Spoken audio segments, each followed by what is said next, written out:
Bismillahirrahmanirrahim. Assalamualaikum warahmatullahi wabarakatuh. Waalaikumsalam warahmatullahi wabarakatuh.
Allah Ta'ala fi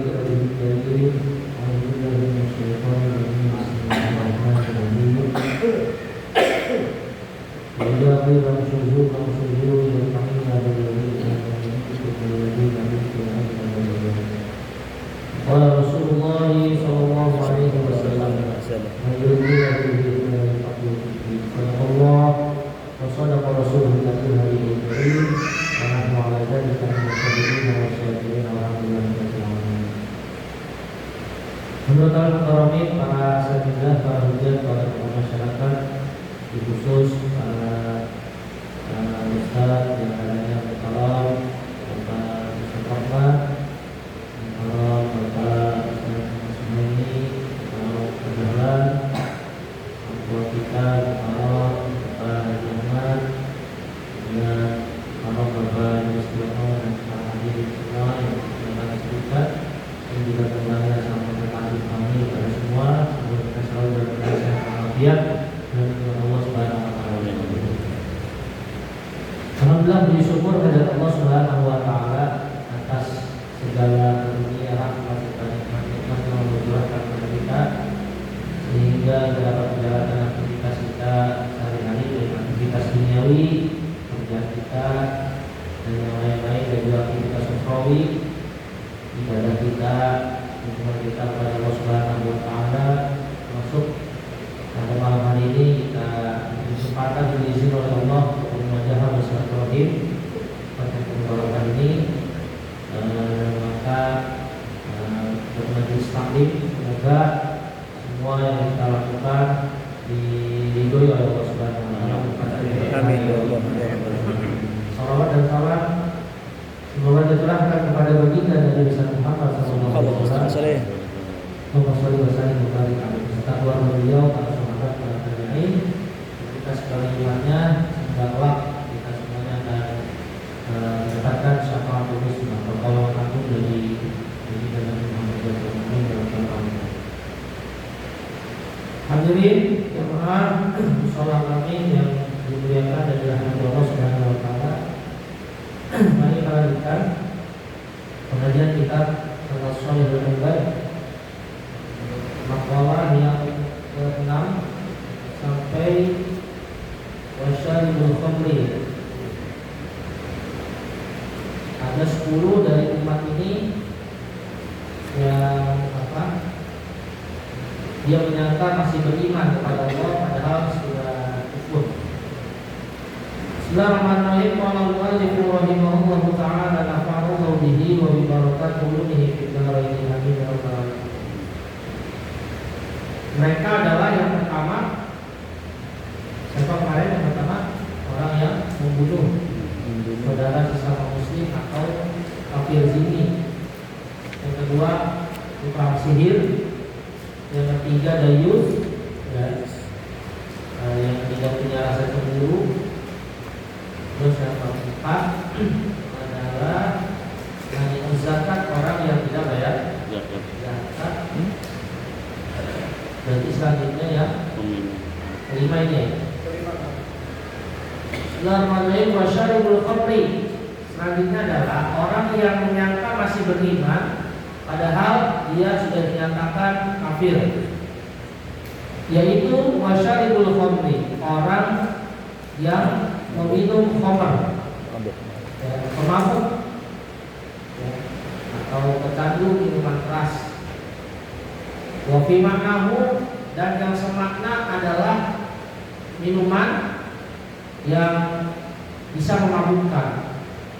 Sebab tidak hanya arak saja sekarang yang bikin mabuk, ya. Minuman yang lain pun bisa bikin mabuk, ya. Kayak awalnya adalah minuman yang diperbolehkan untuk dikonsumsi, tapi ketika dioplos dengan apa saja dicampur, ya, maka menjadi memabukkan. Itu termasuk, ya, termasuk daripada khamr. Nah itu mereka pemabuk, orang yang minum khamr, menyangka masih beriman kepada Allah padahal sudah kafir. Dalam hadis disebutkan syaribul khamri, orang yang minum khamr, pemabuk, pecandu, yuhsyaru, nanti akan dikumpulkan, dibangkitkan semua para pemabuk. Jadi dikasih sekat, para pemaksiat apapun itu semuanya dikumpulkan. Wabil khusus para pemabuk, ya. Di sini orang yang meninggalkan sholat, di sini orang yang durhaka pada orang tua, kemudian di sini orang yang mencuri. Nah, nanti dikumpulkan lagi orang-orang yang pemabuk, ya. Orang yang pemabuk dibangkitkan dari kubur. Wal quzu mu'allaqun fi unuqihi, dalam keadaan bejana ada di lehernya digantung. Wal qadahu fi yadihi, dan gelas ada di tangannya. Di botol-botol digantungi di leher, lalu gelas mereka pegang dengan tangan. Itu keadaan syaribul khamri, orang yang minum khamr semasa hidupnya di dunia. Nanti dibangkitkan di hari kebangkitan, ya, semua manusia, makhluk-makhluk dibangkitkan dari alam kubur. Wabil khusus ditempatkan orang-orang yang minum khamr dalam keadaan seperti itu. Di lehernya dikalungkan botol-botol, kemudian di tangannya itu adalah gelas. Wa huwa aktaru min kulli jifatin al-ardi, yang mana baunya, ya, jadi itu mereka ngalungin botol sama megang tangan itu dalam kondisi bau busuk. Wa huwa antanu, bahkan wa huwa antanu min kulli jifatin al-ardi, lebih busuk daripada seluruh bangkai yang ada di muka bumi. Ya, bangkai apa yang paling busuk? Ya, seluruh bangkai. Ya, bangkai apa yang paling busuk itu masih kalah nanti busuknya dengan hukuman oleh Allah Subhanahu Wa Taala bagi peminum khamr. Jadi dihukum oleh Allah seperti itu. Yang memiliki baunya itu lebih bau, lebih busuk daripada seluruh bangkai yang ada di muka bumi. Udah gitu, yal'anuhu kullu man yamurru alaihi minal khalqi, setiap orang yang melewatinya itu akan melaknat mereka, ya, para peminum khamr. Itu keadaan orang yang meminum khamr nanti di hari pada saat seluruh makhluk dibangkitkan dari alam kubur. Seperti itu keadaan mereka, ya. Kemudian wafil riwayatin, dalam riwayat, setetes seteguk seiuk daripada khamr apabila masuk ke dalam perut seseorang hamba, maka itu dia nanti tidak akan pernah merasakan minuman khamr di surga. Jadi itu khamr itu sebenarnya minuman surga, minuman yang Allah sediakan nanti di dalam surga. Tapi manusia, ya, hamba-hambanya Allah yang sudah pernah minum di dunia tidak akan pernah merasakan lagi nanti minuman khamr yang ada di dalam surga. Bedanya apa? Bedanya khamr ketika diminum di dunia itu bikin teler, bikin mabuk. Ya, sedangkan khamr yang nanti disediakan di dalam surga itu tidak mempunyai sifat memabukkan. Jadi memang kenikmatan itu di Allah sediakan di surga buat orang di surga. Yang mana nanti khamrnya nggak bikin teler, nggak bikin mabuk. Maka di situ dinyatakan oleh Rasulullah, orang yang sudah pernah minum khamr, ya, semasa di dunia nanti tidak akan pernah merasakan khamr yang ada di dalam surga. Seperti itu. Kecuali dia mau bertaubat kepada Allah sebelum dia menemui ajalnya, menyesali perbuatannya, bertaubat kepada Allah. Ya Allah, hamba mohon ampun, bertaubat kepada Engkau, dulu pernah minum khamr. Misal orang yang pernah terjerumus kepada minuman khamr, minuman keras, kita pun taubat kepada Allah Subhanahu Wa Taala. Sebab ada satu riwayat mengatakan orang yang sudah pernah minum meskipun setetes, meskipun seteguk, meskipun sebuyuk, Jadi nanti tidak akan merasakan lagi khamar yang ada di dalam surga nikmatnya. Beda itu kalau khamar di dunia bikin mabuk, bikin teler, nggak sadar. Tapi khamar yang ada di dalam surga yang Allah ciptakan nanti untuk ahli surga itu sifatnya gue muskiri, tidak memabukkan. Ya, bahkan nikmat, karena emang itu minuman ahli surga. Sama kayak sutra itu kan pakaian surga, nggak boleh dipakai di dunia kan gitu. Ya. Ada pengecualian nanti, ya. Kecuali orang yang sakit penyakit kulit, ya kan? Atau sutranya nggak sutra murni campuran. Ya. Ada beberapa produk emang seperti sarung itu ya emang ada bahan sutranya tapi campuran. Nah yang nggak boleh itu 100% sutra dipakai untuk selimut, dipakai untuk menutupi badan. Nah itu yang tidak diperbolehkan 100% sutra. Khamar pun gitu, khamar itu sajian jamuan nanti di dalam surga. Sutra pun pakaian halus. Nah kemudian dalam riwayat bahwa orang yang masuk ke dalam perutnya minuman khamar maka 40 hari sholatnya tidak diterima. Ya. Karena dipaksa, karena dijelit masuk, setelah itu minuman ke dalam perutnya, maka itu masih ada di dalam perut. Kenapa 40 hari tidak diterima sholatnya? Karena itu minuman khamar selama 40 hari masih ada di dalam tubuh. Jadi tidak diterima sholat. Waktu diriwayatin 40 hari supaya kita menerima kalau minum minuman khamar. Ya. Jadi khamar itu dilaknat oleh Allah peminumnya, kemudian pembuatnya, lalu orang yang menyaksikannya. Itu kebagian laknatnya Allah. Udah, saya nggak minum, saya di samping kamu aja. Ya itu hati-hati. Kebagian murkanya Allah Subhanahu wa Ta'ala. Nih, beliin aja jalan soalnya ntar kalau saya minum nggak apa. Yang jalan itu apa? Yang jalan, yang modalin doang. Ini saya modalin nih, tapi saya nggak minum ya. Lagi modalin.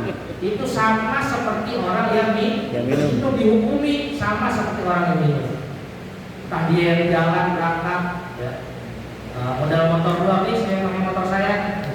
Ada dia lagi minum tak? Ya. Saya nemenin aja dah di samping. Ya. Nah, itu dihukumi bahwa sama seperti orang itu meminum khamar. Bagi dia dibilang ya.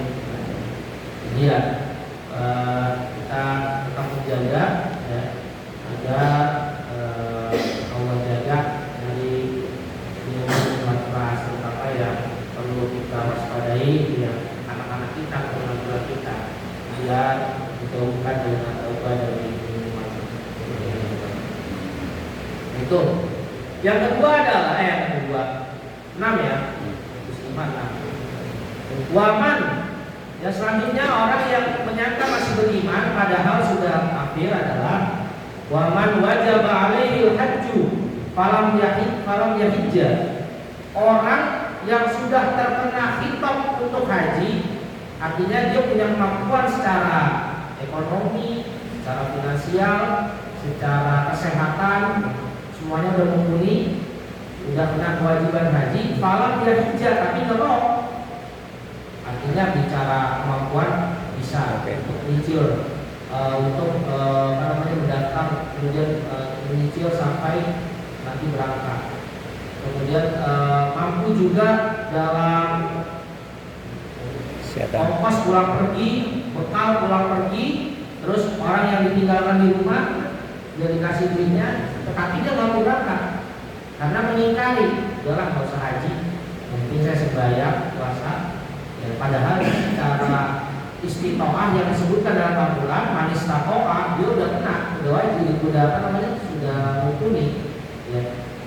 Itu dia menyangka masih beriman, padahal sudah tak.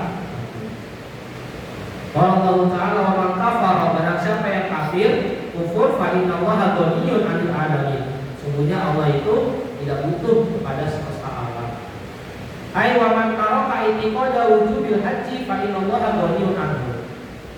Orang yang tidak meyakini wajib haji ya, maka Allah tidak butuh Artinya Allah sudah tidak akan memperhatikannya lagi. Allah tidak akan kasih pandangan lagi, Allah tidak akan kasih rahmatnya lagi, dijauhkan dari ridho Allah Subhanahu wa taala. Wa yazubillah min dzalik. Nah, itu dengan catatan dia mengingkari kewajiban haji. Ya. Jadi dia harus haji. Ya. Penting saya sholat rezeki lancar, ya, berusaha haji lah. Padahal sebenarnya mampu. Itu nanti mengingkari kewajiban haji. Ruwiya an Rasulullah SAW annahu da'a li ummatihi asyata Arafah. Diriwayatkan bahwasanya Rasulullah itu mendoakan umatnya di sore hari Arafah. Ya, nanti 9 Zulhijjah. Wastaghfar lahum, Nabi memintakan ampun kepada seluruh umatnya. Ya Allah, ampunilah seluruh umatku. Jadi Nabi lantunkan doa itu di sore hari Arafah. Ya, makanya kita di hari Arafah itu dianjurkan kemarin ya yang sudah kita lewati, banyakin doa, banyakin istighfar. Ya. Karena di hari itu hari yang mustajab dari seluruh hari-hari yang ada dalam setahun, yaitu hari Arafah. Nah, Nabi ngedoain umatnya di hari Arafah sore hari. Wastaghfar lahum, Nabi mintain ampun kepada umatnya juga di hari Arafah. Kita kemarin tuh diajari banyakin doa dari mulai subuh Arafah sampai malam takbir, sampai berganti waktu tanggal 10 yaitu maghrib. Karena yaitu hari terbaik untuk doa, hari mustajab untuk berdoa. Tahun sekali doa kemarin itu. Kemudian fa'al Allah ilaihi, maka Allah wahyukan kepada Nabi Muhammad, inni qad ghafartu lahum, sesungguhnya aku ampuni semua umatmu di hari Arafah. Itu orang yang berdoa potensi mustajabnya lebih besar. Ya, pagi minta ampun, kata Allah ini di hari Arafah kepada Nabi Muhammad, inni qad ghafartu lahum, saya udah ampunin umat engkau. Ma baini wa bainahum, di antara mereka.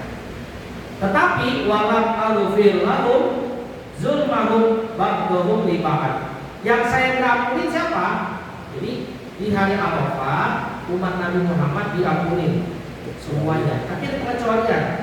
Ada yang tidak diampuni, yaitu orang yang berbuat zalim satu sama lain. Ya, di hari itu dia melakukan perbuatan yang zalim, dia menzalimi orang lain. Nah, pada hari itulah dia tak kebagian doanya Nabi Muhammad mendapatkan ampunan. Kalau jangan sampai orang termasuk orang yang rugi nih, itu orang yang berbuat zalim di hari Arafah. Nah, di antaranya termasuknya adalah itu tadi, orang yang dimaksud oleh Allah, aku tidak ampuni di antara mereka yang berbuat zalim, yaitu orang yang sudah dikasih kemampuan berangkat haji tidak mau berangkat, padahal sudah mampu segala-galanya, ongkos berangkat pergi, pulang pergi, bekal pulang pergi, mampu semua. Kemudian yang ditinggalkan di rumah selama pergi haji mampu, sudah diberikan semisal tapi tidak berangkat. Itu yang termasuk walam arfil lahum zulmahum ba'dhum li ba'd. Nah, ketika Allah mengabarkan seperti itu kepada Nabi Muhammad, fazada fil istighfar, Nabi tambahin minta ampunannya. Itu sebegitu perhatiannya Nabi kepada umatnya. Ya Allah, emang ada umat saya masih nggak kebagian ampunan? Ya, kata Allah ada, yaitu yang berbuat zalim di hari Arafah. Ya. Makanya ditambahin sama Nabi istighfarnya buat umatnya yang nggak kebagian. Saking perhatiannya Nabi, istighfarnya minta ampunnya Nabi pada Allah buat umatnya amat banyak lagi. Ya. Maka kata Nabi Muhammad, innaka qadirun an turdiya khusumahum, ya Allah, sesungguhnya engkau zat yang kuasa untuk meridhoi kesalahan mereka. Ya. Wala falam yujibuhu tilkal lailah, Tetapi doa yang dilakukan Nabi itu tidak langsung diijabah oleh Allah pada malam itu. Ya, tidak langsung dijawab oleh Allah pada malam itu. Para maka nagodat Musdalifah, pada saat masuk paginya Musdalifah, maka Allah ilaihi bil ijabah. Allah mengkonfirmasi, mewahyukan kepada Nabi Muhammad, doanya saya kabulin. Ini dijawab oleh Allah Subhanahu wa taala. Maka Nabi tersenyum karena Allah mendapatkan karena Nabi Muhammad mendapatkan wahyu dari Allah bahwa karena Nabi Muhammad terus minta ampun buat umatnya yang melakukan kesalahan, akhirnya diijabah. Itu Nabi Muhammad seperti itu, tidak mau semuanya. Ada sebagian yang masih tidak kebagian ampun. Semuanya kebagian. Begitupun nanti, ya nggak mau umatnya yang masih ada di neraka. Semuanya umat Nabi pengennya Nabi Muhammad dan kita itu semuanya udah masuk surga. Seperti itulah Nabi pada kita umatnya. Tapi kadang kita yang banyak ngecewain, ya kita sebagai umatnya banyak ngecewain, ya ngecewain Allah, ngecewain Rasulullah, mengabaikan sunnah, mengabaikan ibadah wajib. Seperti itu. Umatnya yang kadang justru sering mengecewakan Nabi Muhammad. Padahal Nabi Muhammad sebegitunya ya, pada kita umat. Terus Nabi bersabda, wa qala ajibtu min adubillah. Saya heran sama musuhnya Allah.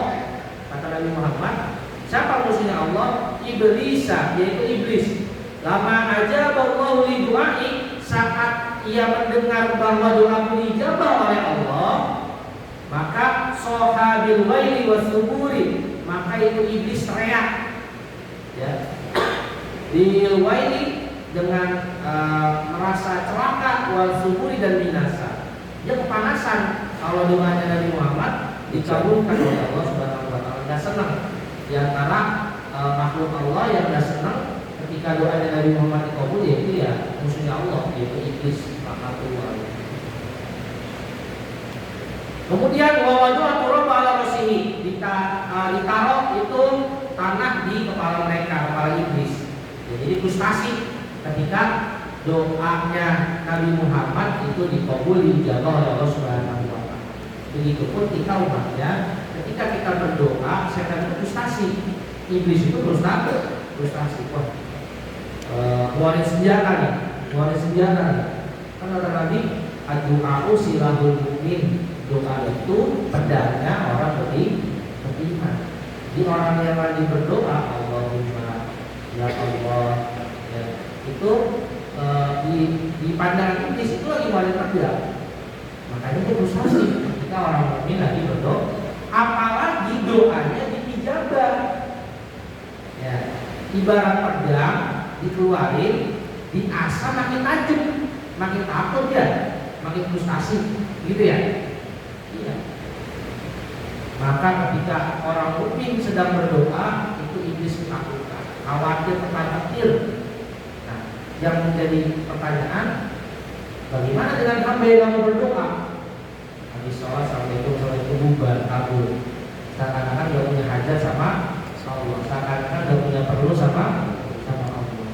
Habis sholat, assalamualaikum, udah bubar, ya, rebahan lagi atau udah ngelar lagi, seakan-akan dia berdoa. Padahal kita berdoa, minimal doa-doa yang kita apalagi sapu jaga, obat atina, kemudian Allahumma minta ampun, ya. Maka saat itu setan lagi takut sama kita, karena kita lagi mengeluarkan senjata yang orang beriman itu berdoa. Yang selanjutnya adalah yang ke-7 ya. Wasai fil fitani, orang yang kesana kemari menyebar fitnah, ya, memecah belah, menyebar fitnah agar muncul kerusakan, agar muncul permusuhan. Ya. Ai al-amil fi asbabil fitnah, orang yang kesana menyebar fitnah, lalu dia jadi datang masih aku, padahal ada. Tuh, kamu diomongin sama si itu padahal ada, ya. Atau omongan-omongan tambahan-tambahan yang menyulut amarah seseorang kepada orang lain, yang akan menimbulkan perpecahan,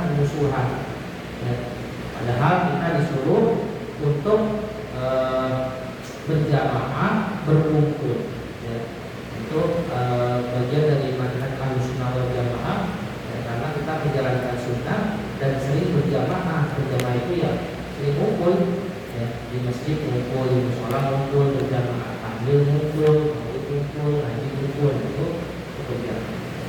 Jadi menyatukan, bukan memecah belah, bukan membuat gaduh dengan fitnah. Tuh, dia menyangka bahwa dia masih beriman, padahal dia sudah kafir karena sudah menyebar fitnah. Yang ke-8 adalah wabai usilah, orang yang menjual senjata, entah itu pedang atau sejenisnya, wahia kullu iddatin bil harbi, pokoknya peralatan perang, pedang kah, panah kah, atau kalau zaman sekarang bundo atau berperang ya. Yaitu min ahli harbi, kepada kafir yang memerangi atau musuh. Dia jual pedang ke musuh, bukan ke umat Islam. Zaman dulu umat Islam berperang sama orang kafir harbi, bukan kafir sini ya. Kalau kafir sini kan kemarin orang kafir tapi masih bayar pajak, masih bayar iuran, masih bersosialisasi sama orang Islam.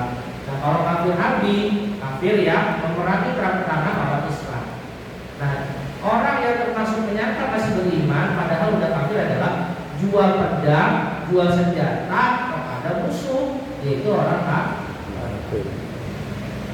Pedangnya emang bagus kualitasnya, tapi bukannya dijual, diberikan kepada orang Islam, ya, malah diberikan kepada musuh. Sama saja menambah kekuatan kepada musuh. Itu termasuk orang yang menyangka masih beriman adalah beriman.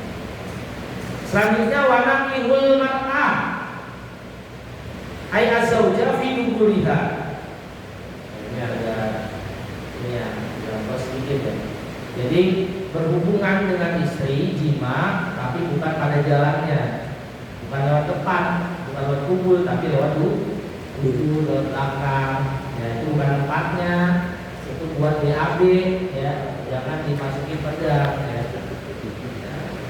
Itu termasuk orang yang masih menyangka beriman padahal sudah kufur. Padahal ada yang depan, maka yang belakang kan. Nanti kalau tahu ada kabinnya atau ada apanya kan begitu. Ya paling benar yang depan aja. Seseorang yang bergaul dengan istrinya, menyetujui istrinya, tapi nggak lewat jalan yang seharusnya, malah lewat belakang. Ada pintu depan, lewatnya pintu belakang. Padahal tidak diperbolehkan meskipun istri sendiri, ya, nggak boleh. Kan istri itu nggak boleh digauli ketika sedang haid, kemudian ketika lewat jalur belakang, itu nggak boleh. Dan depan aja, kamu itu berarti di depan. Yang terakhir adalah wanakihu dzati rahimin mahromin, orang yang menikahi anggota keluarga yang masih mahram, abang nikahin adiknya yang cewek. Nah, adik cewek dikawinin, kemudian apalagi yang masih mahram. Mahram itu kan orang yang tidak boleh dinikahi. Ada mahram, ada muhrim, jangan salah sebut. Kalau muhrim itu orang yang ihram, nggak boleh dekat-dekat, bukan muhrim. Nah, muhrim itu orang yang lagi ihram. Kalau ngomong seperti itu bukan mahram. Jangan dekat-dekat, jangan ngumpul-ngumpul, bukan mahram. Nah, mahram itu nggak boleh dinikahin. Mahram itu ketika bersentuhan hukumnya tidak batal. Anak laki-laki kepada ibunya itu mahram. Abang laki-laki kepada adiknya perempuan itu mahram. Adik laki-laki kepada kakaknya itu juga mahram. Bibinya, pamannya itu nggak boleh dinikah. Itu kalau bersentuhan tidak batal. Nah, orang yang menikahi mahramnya, orang nikahi abang laki-laki nikahin adik perempuannya sendiri, atau yang belum lama nih kasus yang viral itu bapak kandung menyetubuhi anak kandung perempuan. Itu gimana kalau jadi anak kan migran? Nah, bapak kandungnya yang tumbuhin anak kandung sendiri. Ya. Nah itu kalau anaknya lahir manggil apa? Ambil engkong Bapak juga engkong juga. Bangkong. Seperti itu. Bangkong. Ya, Islam membatasi. Ya. Nah sembarang orang dinikahin, dan sembarang orang dikawinin. Termasuk orang yang mahram itu tidak boleh dinikahi. Nah, orang yang menikahi mahram menyangka masih beriman padahal sudah kafir. Haywati bi qarabatil mahramin bimilkin aw ghairihi. Baik secara sah pernikahan atau di luar nikah sama saja boleh hukumnya. Ya. Itu yang ke-10 yang terakhir. Orang yang masih menyangka beriman padahal sudah kafir. In alima aizonna hadil amal halalan kafaroh. Jika dia menyangka, meyakini itu perbuatan semua adalah halal, maka sudah kafir saat itu juga. Dari mulai pertama, dari mulai membunuh, dia menyangka membunuh itu halal, dia jelas kafir. Kemudian dia menyangka perbuatan sihir itu halal, dia kafir. Kemudian orang yang membayar zakat sah-sah saja, enggak usah bayar zakat, boleh hukumnya halal. Nah itu jadi kan. Kemudian tadi orang minum khamar, menghalalkan khamar, udah minum aja, enak. Ya. Berarti menghalalkan minuman yang haram, maka dia saat itu kafir. Tapi sebaliknya, apa tidak yang takoda anak haramun falayakun. Kalau dia masih meyakini itu haram sebenarnya, cuma dia karena nafsunya besar, jadi dihantam, maka nggak sampai kafir. Kayak orang dia tahu minuman khamar ini haram sebenarnya, dia yakin itu masih haram dan akan terus haram, tetapi diminum sama dia. Itu beda di kita. Dia tahu membunuh itu haram, tapi terpaksa semisal sebenarnya haram. Kalau terpaksa juga jadi problem. Dia tahu bahwa membayar zakat itu hukumnya tidak membayar zakat itu nggak boleh. Dia tahu itu masih batasan sesuatu yang tidak diperbolehkan, maka tidak sampai kafir. Jadi tadi yang saya sampaikan, ketika seseorang melakukan hal seperti ini, maka sebelum ajal menjemputnya dia masih dikasih kesempatan untuk taubat, maka taubatnya diterima oleh Allah Subhanahu wa taala. Oleh karenanya taubat itu ya bukan nanti, tetapi saat kita sedang punya kesempatan untuk taubat. Ntar aja lah, selama ibu saya itu kita tahu ya. Ntar aja besok minggu depan dah ya. Kita nggak tahu. Atau ntar aja lah kalau udah bersekian kita tahu, maka taubat lah di saat kita punya kesempatan. Di sholat saya istighfar kan, astagfirullahaladzim wa atubu ilaih. Seperti itu adalah 10 hal yang mana umat Nabi Muhammad menyangka bahwa mereka masih beriman, padahal yang ada sudah kafir kepada Allah Subhanahu wa taala. Maqala as-sabi'ah wallahu a'lam. Sallallahu alaihi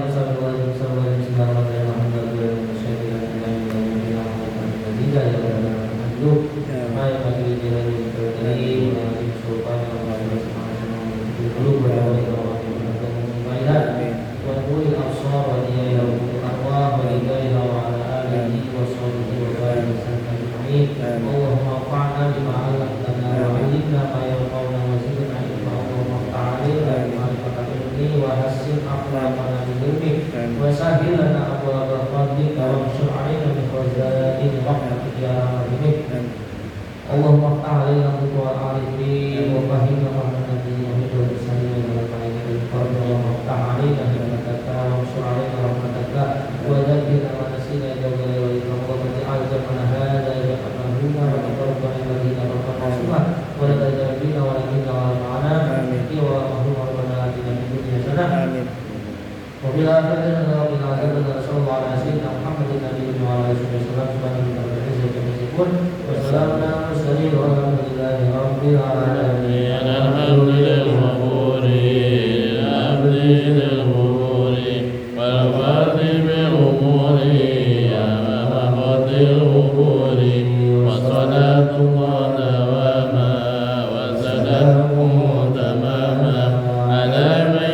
Imama wa اليتامى وعلى الآل الكرام والصحب كالنجوم بقدوة المرام للعرب والأعجام يا ربنا اعترفنا بأننا اعترفنا وأننا أسرفنا وعلى الأذى أشرفنا وتب علينا توبة تغسل كل حوبة واستر لنا العورات وآمن روعاتي واغفر لوالدينا ربي ومولودينا وأهل والإخوان وسائر الخلان ومولد محبة أو جيرة أو صحبة والمسلمين أجمع آمين ربي أجمع وأدله وجودا منا لا باكتساب منا بالمصطفى رسولي نطر بكل سل صلى وسلم ربي عليه حتى الهدى